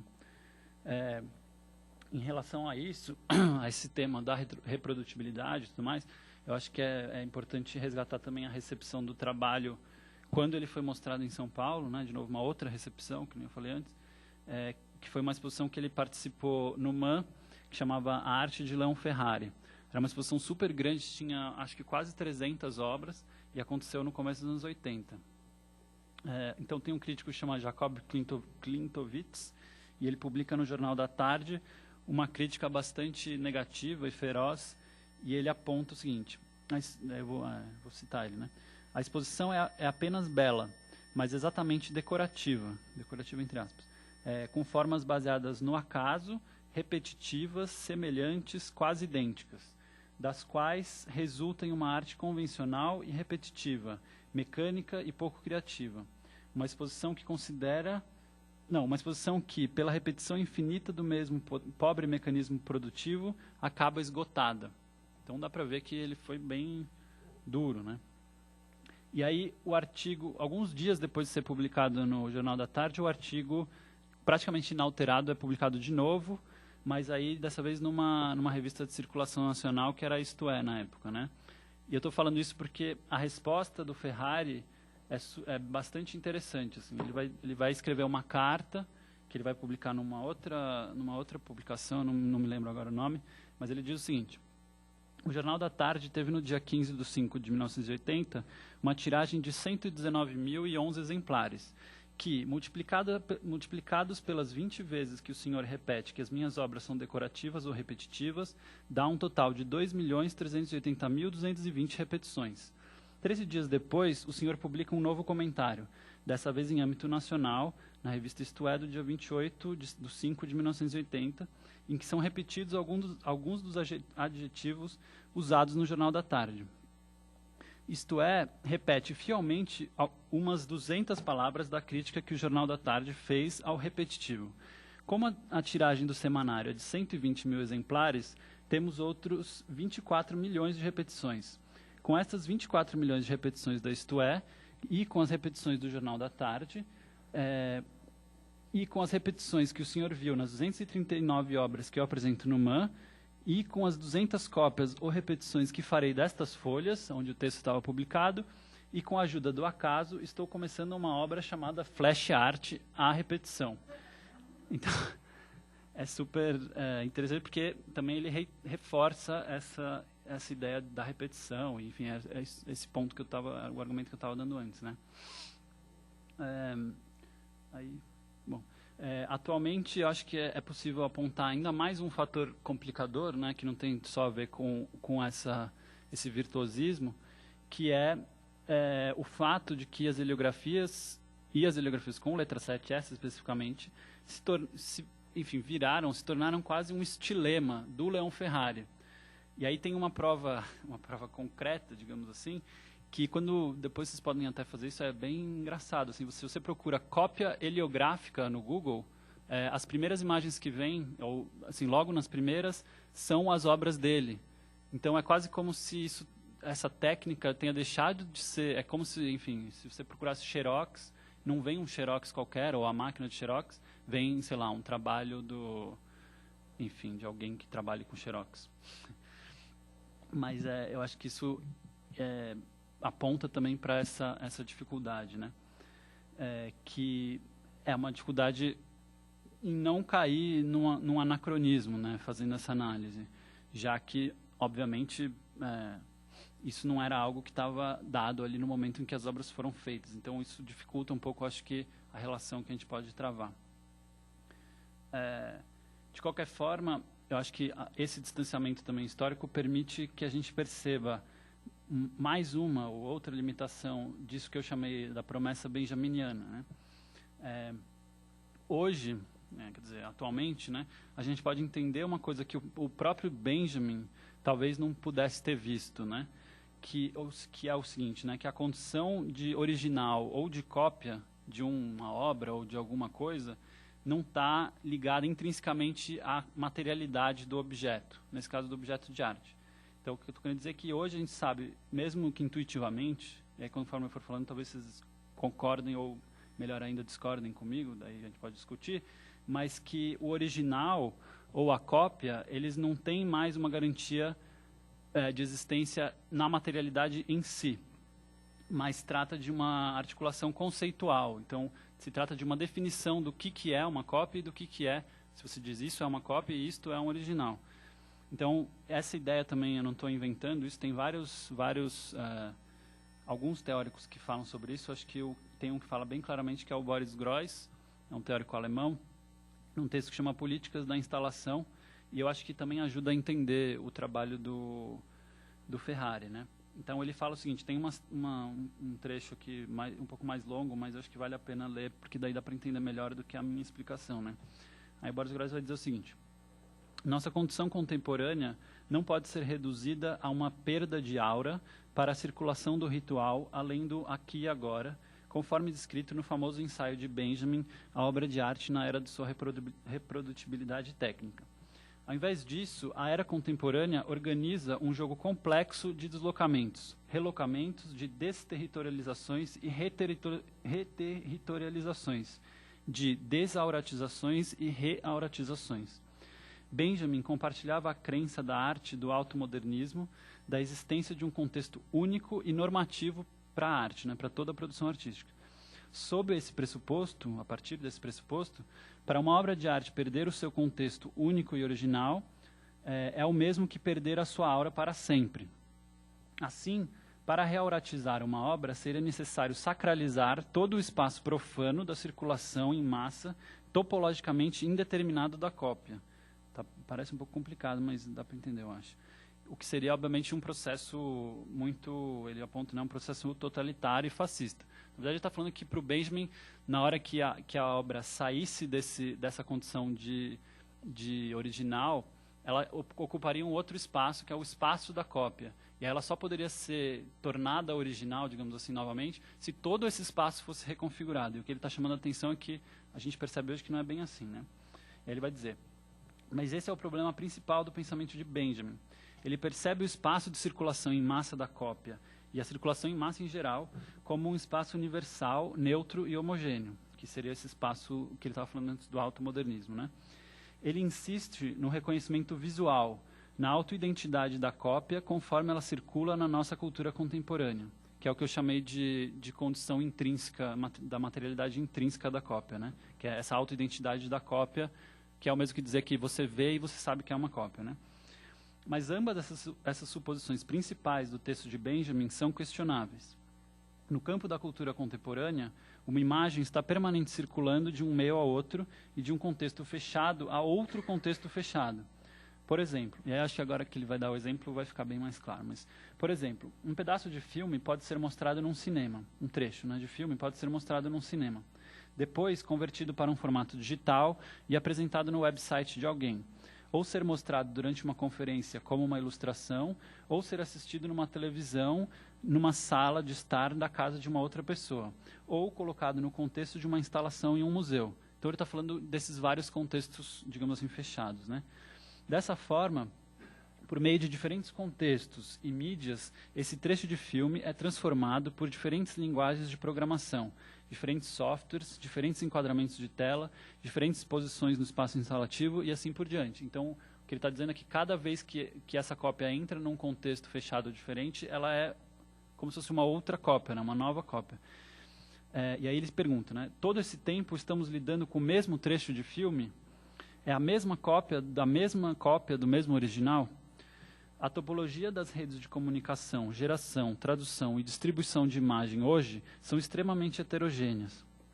As imagens são constantemente transformadas, reescritas, reeditadas e reprogramadas conforme circulam por essas redes. E em cada passo são visualmente alteradas. Sua condição de cópias, né, se torna uma convenção cultural cotidiana, ou seja, tem uma reiteração, como era anteriormente o caso com os originais. Benjamin sugeriu que a nova tecnologia seria capaz de produzir cópias com fidelidade crescente em relação ao original. E aí ele vai dizer, né, que o que a gente vê hoje, né, quando o que ocorre de fato hoje é exatamente o contrário. Então as cópias são cada vez mais cópias de cópias de cópias. E cada vez mais originais em si, né. E aí também eu queria trazer uma outra, voltar a falar também, claro, das heliografias, né, que enquanto a defesa do Benjamin da cópia tinha um caráter que eu vou chamar de positivo, né, enfim, ele estava interessado em que isso acontecesse, aquilo tudo que eu falei, né, democratização, emancipação e tudo mais, o Boris Groys, de algum modo, ele aponta que seria necessário abandonar essa ingenuidade e que aquilo não está garantido, de alguma forma, né. Na mesma entrevista que eu falei antes, que a Aracy Amaral cita, que a Gabriela Salgado faz com o Leon Ferrari, ela também fala sobre isso com ele, né? Sobre essa ingenuidade, sobre esse desejo que supostamente ele teria de fazer obras que se democratizariam, se massificariam, não sei o quê. E é muito, achei bastante interessante e, enfim, parece que ele sabe disso, ele não chega a elaborar muito, mas ela pergunta para ele sobre o desejo de massificar as obras e e de tirar essa componente solene e tudo mais. E aí ele responde de um jeito que é muito interessante, muito curioso, que ele fala assim, lidar com as vanguardas desse jeito é muito complicado. Ele não chega a falar exatamente do que ele está dizendo, mas ele aponta que não é bem assim, não é que a gente queria fazer uma coisa e não foi bem isso e tudo mais. Enfim, acho que é só estar apontando porque eu acho que a relação dele com isso, a partir de hoje também, porque a entrevista é de 2002, né? É interessante ver, assim, como ele mesmo entende.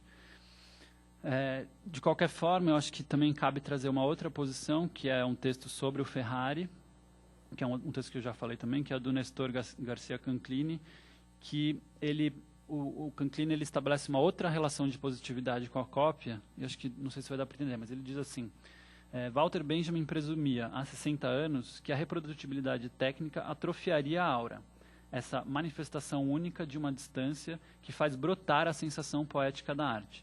E aí, não sei se dá para vocês perceberem, mas assim, ele entende a positividade do Benjamin, o que eu chamei de positividade do Benjamin, ele entende como uma espécie de negatividade. Então é como se o fim da aura fosse algo a ser evitado, é como se o Benjamin tivesse, de novo, né, delatando uma coisa que está acontecendo e que isso precisa ser freado. O Canclini continua. As obras como as do Leon Ferrari demonstram que esse foi um dos escassos pontos em que Benjamin cometeu um equívoco. Então, ele coloca o Ferrari contra o Benjamin e em defesa dessa situação. Os carimbos, a letra 7, a fotocópia, os elementos e técnicas mais prosaicos podem engendrar o inesperado. Revelam que não há um destino totalmente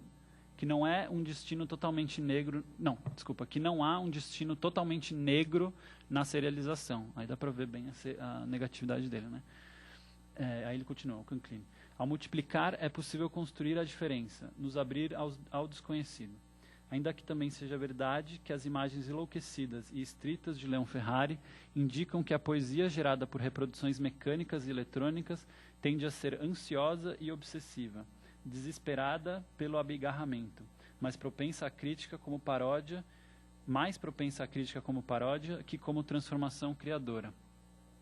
Metáfora criativa da asfixia da criação em tantas situações atuais, da Argentina em primeiro lugar, durante a ditadura que levou Ferrari ao exílio.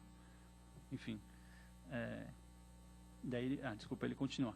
Dito de outro modo, em sociedades uniformizadas, o lugar da arte é a dispersão. Em um mercado que busca se expandir, a função da arte não é se retrair aos usos exclusivos e utilizar apenas as técnicas originais.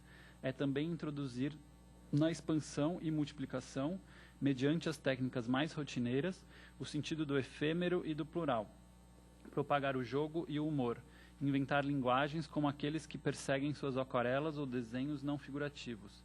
O que há de balbuciante em seus vocabulários plásticos, essas letras que ainda não sabemos pronunciar. E aí, enfim, acho que talvez a situação tenha sido muito longa, mas eu acho que, de todo modo, a obra do Ferrari abre caminho para essas obras abrem um caminho para pensar nesse tema, pensar no Benjamin, então até por essas abordagens aqui. Enfim, eu teria um pouco mais a dizer, só que agora que eu estou vendo que já ficou um pouco tarde, eu não sei se dá tempo de abrir para pergunta ou se alguém tem alguma coisa a dizer. E aí acho que é melhor ficar por aqui e abrir para quem quiser perguntar.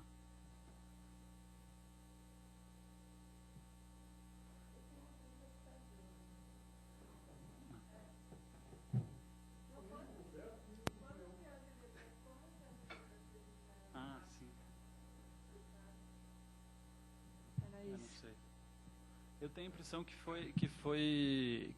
enfim, eu sei que foram doações dele, do Leão, e eu tenho a impressão que foi, como muitas obras dessa coleção, enfim, conceitual, foram obras que foram doadas diretamente para o Zanini e incorporadas na coleção.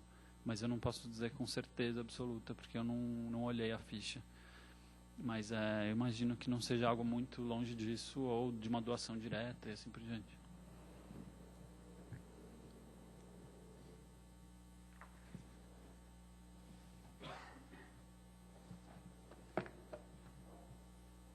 Sabe que, aproveitando que eles estão pensando aí, que vão perguntar, não ficou claro para mim essa questão do Benjamin,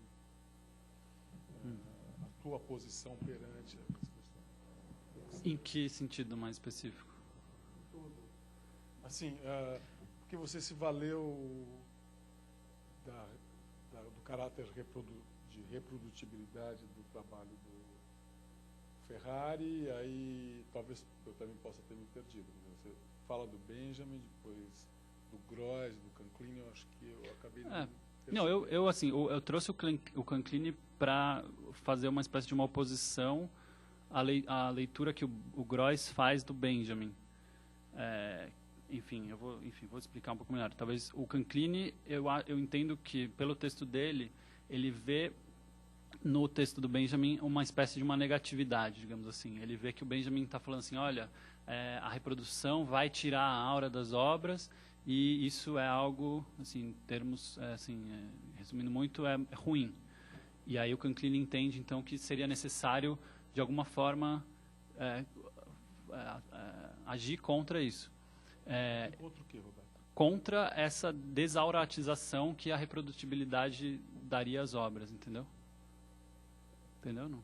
Não, eu entendi, mas eu acho que não é isso que o Benjamin fala. Então, pois eu também acho.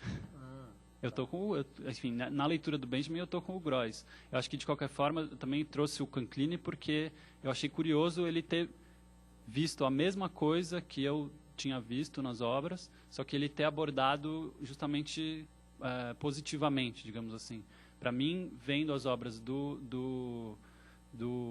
maneira como eu entendo, né? Vendo as obras do Ferrari a partir dessa leitura, é quase que um problema isso, essa ideia da reprodutibilidade, entendeu? É um problema para ele, porque se é possível entender que tem um desejo de massificação, democratização e tudo mais, por conta de ser reprodutível, eu acho que hoje a gente consegue ver, por exemplo, que a que está aqui no MAC é um original, apesar de ser uma cópia, digamos assim. Mas, enfim, eu acho que essas questões, enfim, se eu bem me lembro, eu posso estar confundindo, mas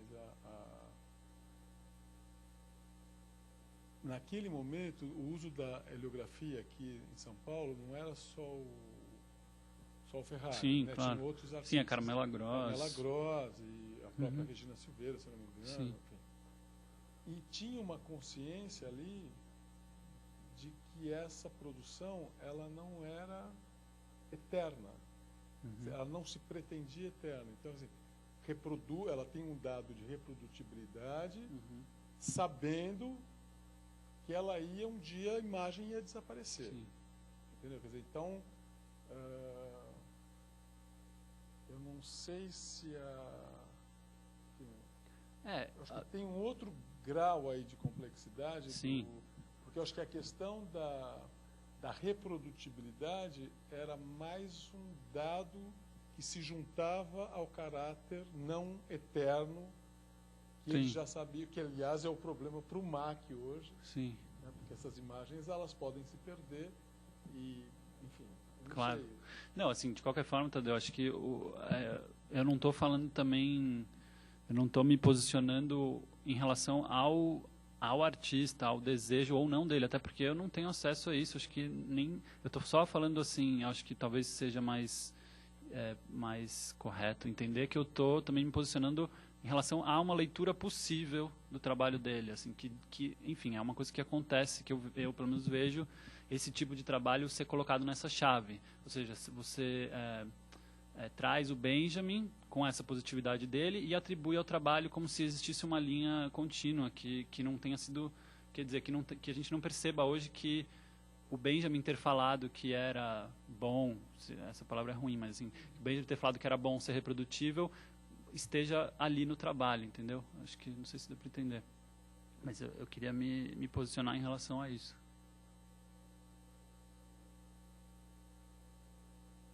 Porque eu acho que, justamente, quando eu falo que o próprio Ferrari fala sobre isso, eu acho que ele também, é um pouco isso que você está falando, eu acho que ele também sabia, sabe?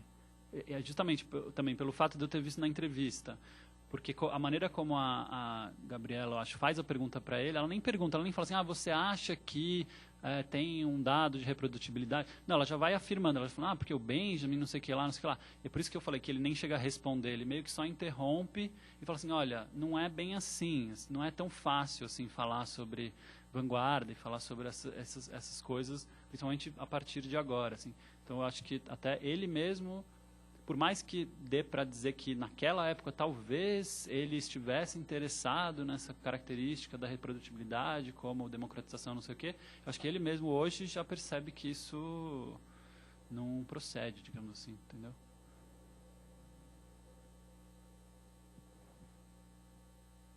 Mas, de qualquer forma, acho que, enfim, nem pensei no desaparecimento da obra, né? Inclusive, o trabalho da Carmela que eu conheço é aquele que ele desaparece ao longo da exposição, né?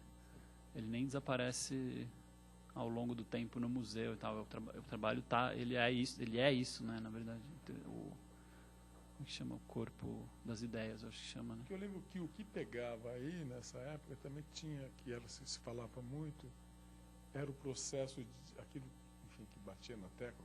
Não sei se é verdadeiro ou não, mas é a desestetização, né?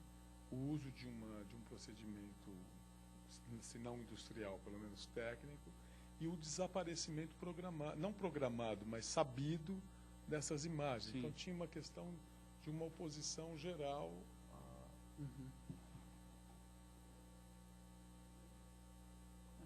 Mas aí, como você mesmo disse, né, a entrada delas no museu adiciona uma outra camada de o que eu acho muito interessante, porque a preocupação do museu agora com essa obra, ela se dá da mesma maneira como se ela fosse um original, quando na verdade ela nem se manifesta como tal. Mas a situação acho que ela nunca quis ter o original e a cópia, entendeu? Ela sempre quis ser um outro tipo de trabalho. Isso que eu acho que é interessante pensar.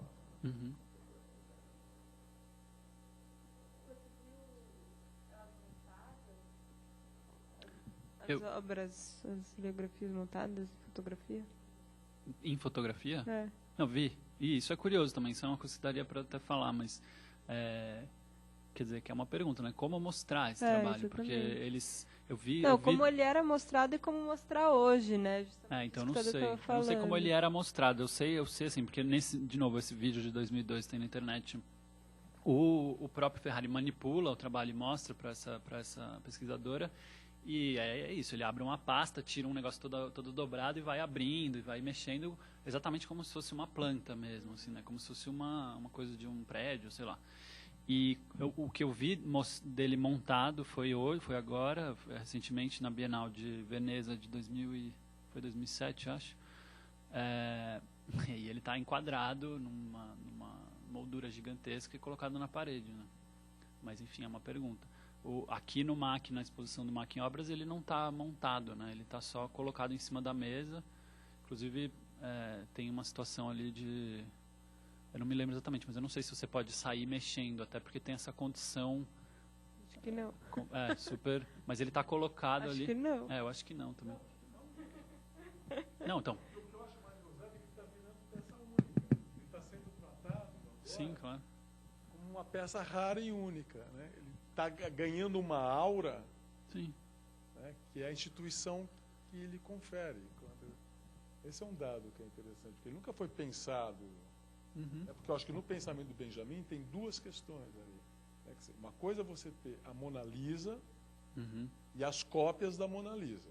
Sim, claro. Não, Outra coisa é você ter um trabalho pensado em que essa condição de original e cópia não existe mais. Isso não é tratado por muitos autores. Não, ele está principalmente falando de fotografia, né, até onde entendo, assim. Mas é curioso mesmo isso, porque você tem hoje a gente... Cinema também. Mas, enfim, o fotograma, né?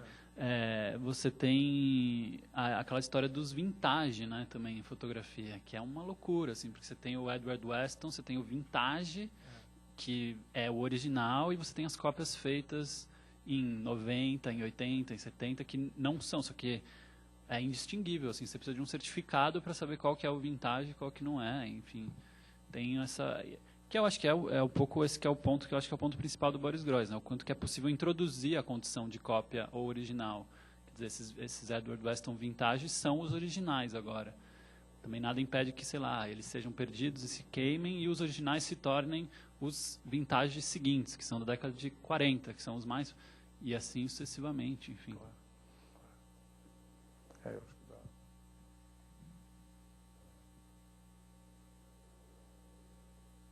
Uma questão a mais? Bom, então, Roberto, queria agradecê-la. Acredito que, obviamente, eu acho que é importante deixar registrado, quer dizer, a questão aí da reprodutibilidade não é a única questão interessante que a sua fala trouxe. Espero que né? sim. Não, obviamente, quer dizer, acho que tem uma série de questões para se pensar, para repensar ou rever o trabalho do Ferrari e a pertinência do trabalho do Ferrari ainda hoje, enfim. Queria te agradecer muito, agradecer a todos vocês e lembrar que na próxima terça-feira, dia 18, continuando então com a série de O MAC Encontra os Artistas, nós teremos o Luiz Paulo Baravelli, que virá falar então sobre os trabalhos que ele possui aqui na coleção do MAC. Muito obrigado, boa noite a todos. Boa noite.